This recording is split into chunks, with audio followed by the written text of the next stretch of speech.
let's talk about how a Dbank might work on Aztec. So let's say there is an organization that is putting mortgages or equities or some kind of real world asset, they're putting it on chain. And issuing liquid tokens that are being traded in a dark pool on Aztec. And I want to use my Dbank app to buy some. I have some private USDC and I want to buy it. So what would happen on chain is the entry point would be my account contract. And because we have account abstraction, this account contract, instead of having a public private key and checking a signature, it could say, check the Google authorization flow. Basically, I'm signing in with my Google account.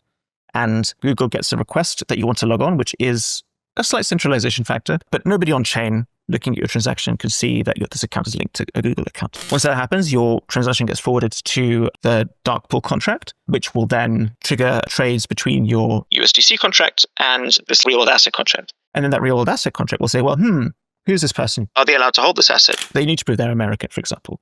So then that contract would make a call out to an identity contract like ZK Passport, which would just say, hey, does this person have an NFT that gets issued if they have a US ZK Passport proof? And then you'd be like, yep, they do. That gets returned all back to the dark pool. The dark pool then triggers the token contracts to execute the trade. You lose your USDC, you gain your real world asset token, and then the transaction ends. And that is all an atomic, singular transaction. And the one last thing is, what does an observer see?